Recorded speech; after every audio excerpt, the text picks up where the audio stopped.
Hello, welcome back. I'm Andrew and I'll be your guide to this presentation on the local area. Situated within the Parc Naturel Régional du Verdon, Régus is quite a charming little village. It's renowned for its windmills. Windmills were introduced in Provence in the 12th century, and these two date from the 17th century. The heart of the village is quite picturesque. It has bars, a couple of restaurants, a small grocer's shop, a post office, and a Super U supermarket which also sells petrol and diesel. And there's a vibrant market on Sunday mornings.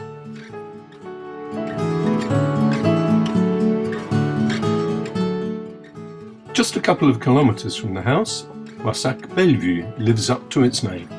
It enjoys fine views towards the town of Ops, and it has two good restaurants. 10 minutes from the house by car, the small town of Ops is the truffle centre for the region. It has a wide range of facilities. It's got some very pleasant shaded streets with bars and cafes. There's a bank with cash dispenser, a pharmacy, a garage, and several really good, well-priced restaurants. And there's an open-air market, which is held on Wednesday and Saturday mornings. You can buy anything here, from herbs and spices, to clothing, sausages, vegetables, and even a mattress. Villecreuse lies 23 kilometres, about 15 minutes away, from Régus on the road to Draguignan.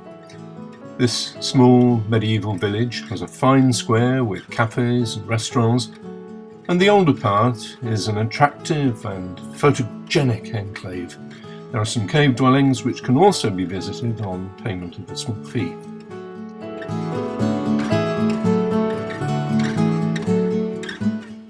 "20 kilometres from Régus lies Tourtour.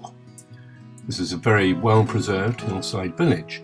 It has several bars, cafes, restaurants, some of which overlook the expansive plains which lie to the south of the village. The medieval part has some very interesting houses. This one incorporates an enormous rock. On the road back to Ops, you'll pass the olive groves of the Château de Touraine. And there are also over a dozen wineries in the area. To the north of Régus, just 15 minutes from the house by car, lies the fabulous facility of the Lac de Sainte-Croix. This is a beautiful sight at every season, even in early spring when snow still lies on the hills. In the summer, fantastic cloud formations can often be seen. So this man-made lake is really a great amenity. Canoes and paddle boats can be hired from several places along its shoreline, and the lake is bordered by pebble beaches, and their gently sloping gradients make it safe for swimming. The village of Sainte-Croix du Verdon is nestled between the Plateau de Valensole to the west and the lake shore to the east. It perches on the hill slope. The village has restaurants and cafes with panoramic views over the lake. What could be better than to take a long lunch in such a location? At the southern end of the lake lies Baudouin, just 20 minutes from the house. It has a good range of cafes, bars and restaurants, and it's also the start of a walking circuit around the peninsula de La Défense. This passes sheltered bays from which you can swim. And on the way back to the car, you might just stop to have a wonderful galette. Overlooking the western shore of the lake lies the Plateau de Valensole. This is a wonderful place in late June and July, with its fields of flowering lavender grown for the perfume industry. These contrast with the fields of sunflowers and with fields of cereals. Set high above the eastern shore of the lake, on the way to the gorge of the Verdun, lies Éguines with its chateau. It's a good place to stop to take in the fine view.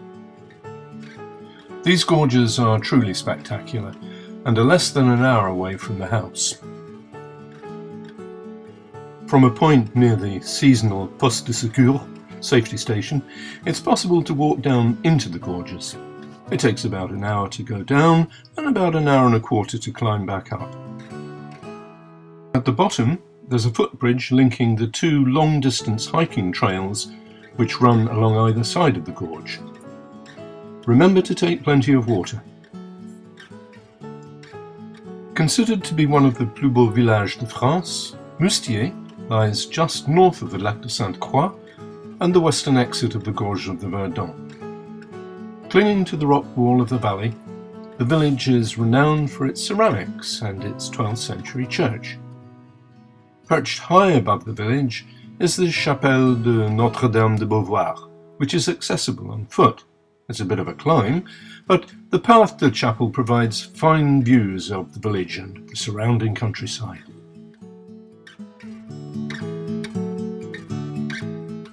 The lower gorges are also well worth visiting.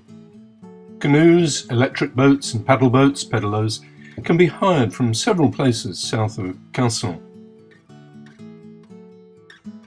The lower gorges open onto the Lac d'Esparon, and at Esparon de Verdon you can hire boats and also take a guided boat trip around the lake.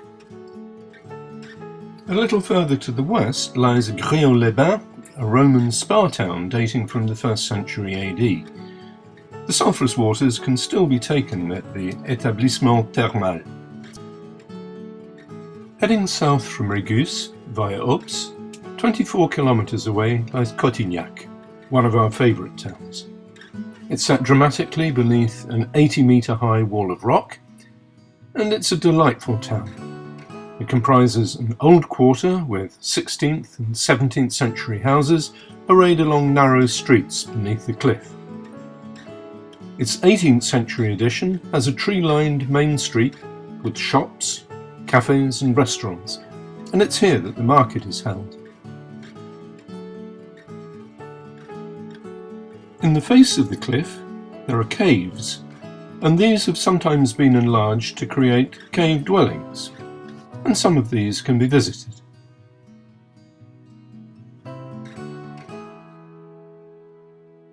South of Cotignac, about 8 kilometers east of Carcès, lies the Abbey of Le Tournai, the first Cistercian abbey in Provence, and definitely worth visiting.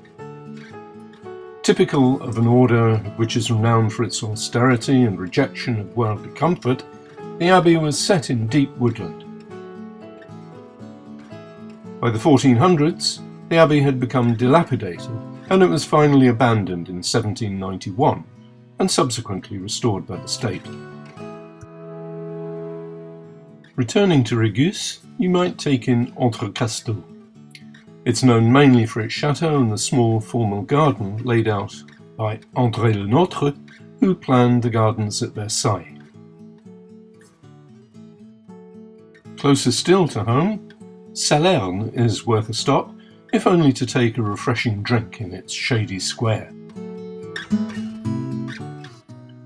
Southeast of Régus, the busy commercial centre of Draguignan also has an older and a quieter quarter which is very well worth exploring. And, on the way to or from Draguignan, the small town of Fléas is also well worth a visit. Thank you for joining me on this short excursion, and I hope you log into the fourth in this series, which is about places to visit in the wider region. Bye for now.